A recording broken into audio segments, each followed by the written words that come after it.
రాష్ట్ర వ్యాప్తంగా వైజాగ్ డ్రగ్ ఇష్యూలో తెలుగుదేశం పార్టీ నాయకుల పాత్ర బయటపడుతున్న తరుణంలో తెలుగుదేశం పార్టీ మరొక కొత్త అంశాన్ని తెరపైకి తెచ్చింది.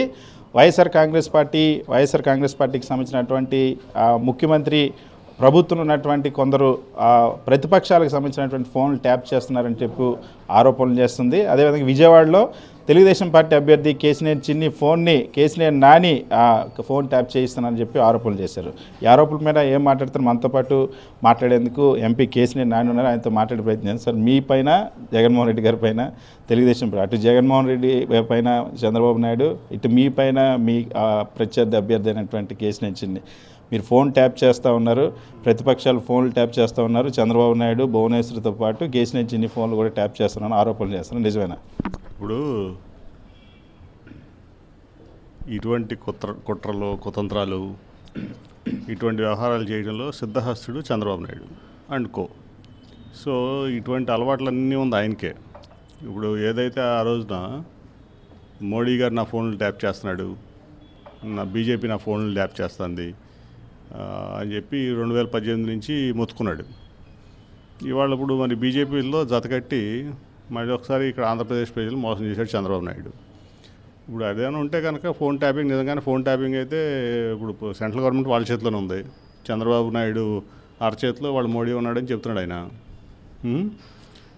శుభ్రంగా సెంట్రల్ గవర్నమెంట్కి ఒక లెటర్ పెడితే సెంట్రల్ గవర్నమెంట్ ఎవరి ఫోన్ ఎవరు ట్యాప్ చేస్తున్నారో మొత్తం ఒక ఎంక్వైరీ చేసి దాన్ని తీయమంటే మొత్తం ఎవరి ఫోన్లు అసలు ఎవరు ట్యాప్ చేస్తున్నారు, చంద్రబాబు ఎవరి ఫోన్లు ట్యాప్ చేస్తున్నాడు, లోకేష్ ఎవరి ఫోన్లు ట్యాప్ చేస్తున్నాడు.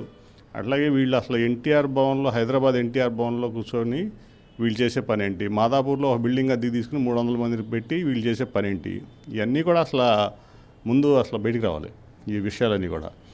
అట్లాగే ఏదైతే ఇప్పుడు చంద్రబాబు నాయుడు ఉన్నాడో లోకేష్ ఉన్నాడో, అట్లాగే ఇప్పుడు విజయవాడ పార్లమెంట్కి ఒక అభ్యర్థిని పెట్టారు.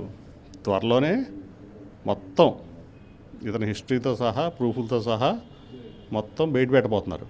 ఒక బుక్ కూడా వేస్తున్నారు కొంతమంది ఆల్రెడీ. సో ఇతని నేర చరిత్ర ఏంటి, ఇతను పుట్టిన దగ్గర నుంచి వాళ్ళ వరకు చేసిన పనులు ఏంటి, అంత భయం ఎందుకు ఫోన్ ట్యాప్ చేస్తే? ఇప్పుడు నా ఫోన్లు నాకు తెలిసి 2018 నుంచి ఐబీ ట్రాప్లో ఉన్నాయి. నాకు తెలిసి బీజేపీ గవర్నమెంట్ చేపిస్తుంది నా మీద, నాకు భయం లేదు. నేను నాకున్నది ఒకటే నెంబర్, ఆ నెంబర్తోనే మాడతాయి వాళ్ళ వరకు నేను. At the same time IB అట్లాగే రా ఇంటెలిజెన్సు కొన్ని 4-5 రకాల సంస్థలు నా ఫోన్ 2018 నుంచి ట్యాప్ చేస్తున్నాయి. నేను ఎప్పుడూ భయపడలా. నేను అదే ఫోన్లో మాడుతున్నాను, నాకు ఉంది ఒకే నెంబరు. మరి వీళ్ళు ఎందుకు భయపడుతున్నారు? ఏమీ తప్పు చేయనాడు ఫోన్ ట్యాపింగ్ భయం ఎందుకు పడాలి? క్రిమినల్స్ భయపడాలి కానీ ఫోన్ ట్యాపింగ్కి నాలాంటి వాళ్ళు ఎందుకు భయపడతారు?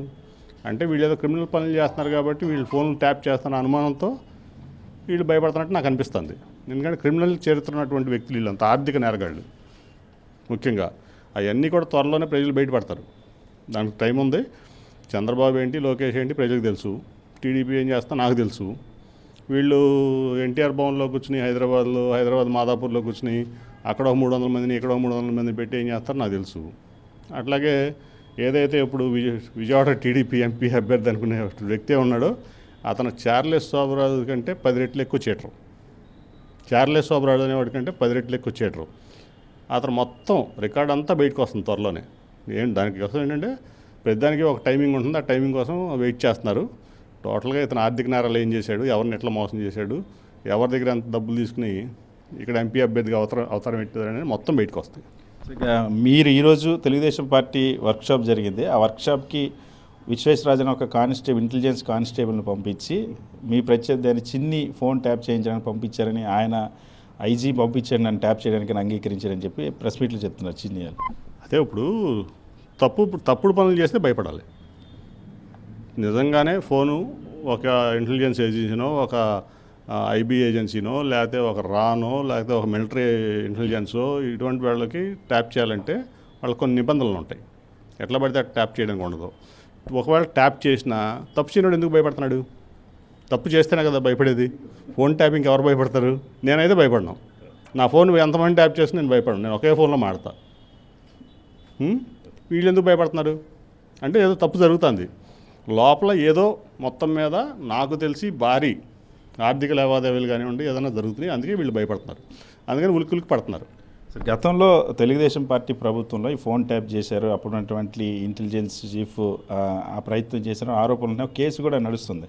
కానీ ఈరోజు తెలుగుదేశం పార్టీ ఆరోపణలు చేయడానికి కారణం దొంగ ఎదుటోని దొంగ దొంగ దొంగ అన్నట్టు అన్నాడంట సామెత ఉంది కదా.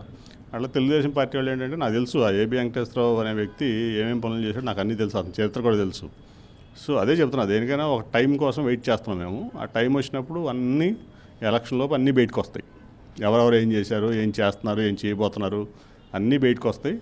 సో నేను అనేది ఏంటంటే ఏబి వెంకటేశ్వరరావు అనే వ్యక్తి ఒక తెలుగుదేశం పార్టీ కార్యకర్త కంటే ఎక్కువ పనిచేస్తాడు అక్కడ.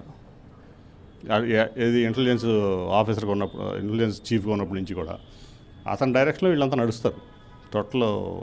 అతను ప్లస్ నాకు తెలిసి వీళ్ళు మాదాపూర్లో అట్లాగే ఎన్టీఆర్ ట్రస్ట్ భవన్లో ఒక సాఫ్ట్వేర్ నడుపుతున్నారు అందరి ఫోన్లు ట్యాప్ చేయడానికి, ఇంక్లూడింగ్ జగన్మోహన్ రెడ్డి గారికి ఏమైనా ఫోన్ ఉంటే నాకు తెలియదు ఆయన ఫోన్ ఉందో లేదో, కానీ అది కూడా ట్యాప్లో ఉంటుంది. తెలుగుదేశం పార్టీ డైరెక్ట్గా ట్యాప్ చేస్తుంది. చంద్రబాబు నాయుడు ఇప్పుడు అంటే తెలంగాణలో ఈ ఫోన్ ట్యాపింగ్ కేసు ఒకటి విచారణ నడుస్తుంది, దాన్ని ఇక్కడ ఏపీలో ఆపాదించడం కోసం చేశారంటారు. ఎందుకోసం ఈ ఆరోపణలు చేస్తున్నారంటారు? ఎందుకోసం ఆరోపణలు చేయండి, మీకు చంద్రబాబు నాయుడు సంగతి తెలియదే ఉంది. మోడీ గురించి ఆరోపణలు చేశారు 2018లో. అతను టెర్రరిస్ట్ అన్నాడు, అతని ఈ దేశానికి అతను పనికిరాడు అన్నాడు, ప్రపంచ దేశాలు అతను అసహించుకుంటున్నాయి అన్నాడు, ఈ దేశ బ్రాండ్ని పడేస్తున్నాడు మోడీ అన్నాడు, మోడీ కుటుంబం లేదన్నాడు, నాకు లోకేష్ తండ్రిని నేను చాలా గర్వంగా ఉన్నాను అన్నాడు, భువనేశ్వర్ భర్తను కాబట్టి గౌరవంగా ఫీల్ అవుతున్నా అన్నాడు, లోకేష్ తాతను కాబట్టి ఇంకా గర్వంగా ఫీల్ అవుతున్నా అన్నాడు. ఇట్లా అన్నీ చెప్పుకొచ్చి మోడీకి ఏముంది కుటుంబం కూడా లేదు అని చెప్పి ఎగతాళి చేశాడు మోడీ గారిని. ఇవాళ వెళ్ళి మోడీ గారు విశ్వగురువు, మోడీ గారు ఈ దేశానికి అసలు అట్లాంటి ప్రధానమంత్రిని మనం చూడలేదు, మోడీ గారు లేకపోతే ఈ దేశం ఉండదు అని పొగడతాం కూడా చూసాం. చంద్రబాబు అనే అతను ఒక లేకి రాజకీయ నాయకుడు, లేకి. సో అతని డైరెక్షన్లో ఈ లేకి మనుషులందరూ కూడా పనిచేస్తూ ఉంటారు. వాళ్ళ గురించి అసలు ఎక్కువ మాట్లాడడం కూడా అనవసరం. జగన్మోహన్ రెడ్డి పరిపాలనలో రాష్ట్రంలో వ్యాపారమే జరుగుతుంది, రాజకీయాన్ని వ్యాపారంగా మార్చేశారు, ఆఖరికి డ్రగ్స్ మాఫియాని కూడా నడిపిస్తూ ఉన్నారని చెప్పేసి ఇవాళ చంద్రబాబు నాయుడు ఆరోపించారు. ఇటువంటి ప్రభుత్వాన్ని దించాలి కాబట్టి నేను జనసేన బీజేపీతో కలిసానని చెప్పి చంద్రబాబు అంటారు ఇవాళ వర్క్షాప్లో. చంద్రబాబు చెప్పేది మొదటి నుంచి కూడా ఏం చెప్పినా కానీ ఈ రాష్ట్రం కోసం, ఈ దేశం కోసం, ఈ ప్రపంచం కోసం కష్టపడతాను అంటాడు. అతను కష్టపడేది ఆ కొడుకు కోసం, అతని మనవడి కోసం, అతని కుటుంబం కోసం మాత్రమే చంద్రబాబు నాయుడు కష్టపడతాడు. అసలు ఇవాళ చంద్రబాబు నాయుడుకి అత్యంత సన్నిహితులే డ్రగ్స్ చేశారని చెప్పి మొత్తం రిపోర్ట్ కూడా వచ్చింది కదా, పేర్లతో సహా బయటకు వచ్చినాయి. అదే ఏం కార్పొరేషన్, అది సింధు కార్పొరేషనా, సంధ్యా కార్పొరేషన్, వాళ్ళ పేర్లతో సహా బయటకు వచ్చినాయి. వాళ్ళంతా చంద్రబాబు నాయుడు గారికి అత్యంత సన్నిహితులు కానీ, సన్నిహితులు కానీ వాళ్ళు చేసిన డ్రగ్స్ తెప్పించేది చంద్రబాబు నాయుడు. ఇంక దాని గురించి ఇదే ఉంది, దాంట్లో ఆలోచించాలి పని. మొత్తం చేసి ఈ రాష్ట్రం బ్రాండ్ మీద ఒక మచ్చ తీసుకొచ్చి ఎట్లా అయినా సరే ముఖ్యమంత్రి అయిపోవాలి, ఎట్లా ఏదో ఒక ఆరోపణలు చేయాలి జగన్మోహన్ రెడ్డి మీద, మా వైఎస్ఆర్సీపీ ప్రభుత్వం మీద అని అతని ఒక ఆలోచన. ఇప్పుడు కాదు, మొదటి నుంచి మీరు చూస్తే అతను ఈ ఆరోపణలు చేయడంలో, ఈ రూమర్స్ పుట్టించడంలో, సోషల్ మీడియాలో ఇట్లాంటివన్నీ క్రియేట్ చేయడంలో చంద్రబాబు నాయుడు అనేవాడు దిట్ట. సో అదే గ్లోబల్స్ ప్రచారంలో ఉంటాడు. అతనికి తోడు ఇప్పుడు బిఆర్ నాయుడు, ఈ రాధాకృష్ణ, ఈనాడు రామోజీరావు వీళ్ళంతా తయారు, మళ్ళీ సోషల్ మీడియా ఒకటి, వీటన్నిటిని పెట్టుకుని ఇలాంటి ప్రచారం చేస్తూ ఉంటాడు. కానీ ప్రజలు ఎవరో వాళ్ళు నమ్మే పరిస్థితులు లేరు. ఇవాళ తెలుగుదేశం పార్టీ అభ్యర్థుల గురించి కూడా మాట్లాడుతూ వచ్చారు చంద్రబాబు నాయుడు. తెలుగుదేశం పార్టీ ఎంపిక చేసిన అభ్యర్థులందరూ కూడా ప్రజల్లో సేవ చేయడానికి వచ్చిన వాళ్ళు, మంచి ఇమేజ్ కలిగిన వాళ్ళు, సమర్థతలకే మేము ఇచ్చాము, రాని వాళ్ళందరూ కూడా రాష్ట్రం కోసం త్యాగం చేశారని చెప్పేసి అని అంటారు. సరే, ఆయన ఎవరికి ఇచ్చుకున్నాడు, ఎవరికి ఇవ్వలేదో లిస్టును చూస్తే అర్థమవుతుంది. ఇచ్చిందల్లా చీటర్లకి, లాఫర్లకి, డాఫర్లకి, అట్లాగే కాల్ మనీ వ్యాపారస్తులకి, లేకపోతే రియల్ ఎస్టేట్ బ్రోకర్లకి, ఇటువంటి వాళ్ళకి ఇచ్చుకున్నాడు టికెట్లు. ఆయన చెప్పడానికి ఏముంది, ఎన్నేం చెప్తాడు. ఆయన చెప్పిన దానికల్లా మనం ఆన్సర్ చెప్పుకుంటూ వెళ్తే మనం అసలు మన టైం అంతా వేస్ట్. సార్, దేవినేని ఉమ చాలా వరకు మిమ్మల్ని వెంటాడుతూ వచ్చారు తెలుగుదేశం పార్టీలో ఉన్నటువంటి దేవినమ్మ. ఇవాళ దేవినేని ఉమ సీటు పోయి మౌన వ్రతం చేస్తున్నారు, మౌన ప్రదర్శనలు చేస్తున్నారు, ఏం చెప్తారు? ఇక మౌనం కంటే అతనికి ఏం మిగిలిందండి మనం మాడటానికి. It's a close chapter. Devineni Uma అనేవాడు ఇక రాజకీయంగా అతని చరిత్ర అయిపోయింది పాపం. నిజంగా అయితే ఒక రకంగా నాకు జాలేస్తాను దేవినేని ఉమని చూస్తే. ఎందుకు ఇవ్వలేదంటారు సార్ దేవినేని ఉమకి సీటు? చెప్పాడు కదా, దేవినేని ఉమ చెప్పాడు 100 కోట్లకి వసంతకృష్ణ ప్రసాద్ అమ్ముకున్నాడు అని చెప్పి. సరే, 3 పార్టీల పొత్తు సక్సెస్ అయింది, వైఎస్ఆర్ కాంగ్రెస్ పార్టీ ఓడిపోబోతుంది, మేమే విజయం సాధించబోతున్నాం అని చెప్పేసి చంద్రబాబు అన్నాడు సార్. పాటకల్లో ఉన్నాడు, పాటకల్లో అంటున్నాడు చంద్రబాబు నాయుడు. ఖచ్చితంగా పోయినసారి మీద ఎక్కువ సీట్లతో జగన్మోహన్ రెడ్డి మళ్ళీ గవర్నమెంట్ ఫామ్ చేస్తున్నాడు, దాంట్లో ఎటువంటి సందేహం లేదు. Right sir. ఖచ్చితంగా రాష్ట్రంలో ఫోన్ ట్యాపింగ్ అన్నది జరిగితే అది గతంలో చంద్రబాబు హయాంలో ఏబి వెంకటేశ్వర నాయకత్వంలో జరిగింది. ఇప్పటికీ కూడా హైదరాబాదు మాదాపూర్లో 300 మందిని పెట్టి ఫోన్ ట్యాపింగ్ చేసే ఒక సాఫ్ట్వేర్ని అమలు చేస్తున్నారు. రాష్ట్రంలో ఉన్నటువంటి అందరి ఫోన్లు ట్యాప్ చేస్తున్నారు. ఇప్పటికైనా చంద్రబాబు నాయుడుకి నిజంగానే ఫోన్ ట్యాపింగ్ ఆరోపణలు చేసే వాళ్ళు ఎవరైతే ఉన్నారో, ఇప్పుడు బీజేపీలో ఉన్నారు, ఎన్డీఏలో భాగస్వాములు అయి ఉన్నారు, దమ్ముంటే మోడీతో చెప్పి మీరు విచారణ జరిపించుకోవచ్చు అని అన్నారు. గతంలో మోడీనే ఫోన్ ట్యాప్ చేసిన ఆరోపించినటువంటి చంద్రబాబు ఇప్పుడు అందరిపైన బురద జల్లేటువంటి ప్రయత్నం చేస్తున్నారు. నా పైన ఆరోపణలు చేసినటువంటి విజయవాడ తెలుగుదేశం పార్టీ అభ్యర్థి చరిత్ర ఏంటో మరికొద్ది రోజుల్లోనే ఆయన నేర చరిత్ర అంతా కూడా బట్టబయలు కాబోతుందని కేసీఆర్ నాని చెప్తున్నారు. వీడియో శివతో సతీష్, సాక్షి టీవీ, విజయవాడ.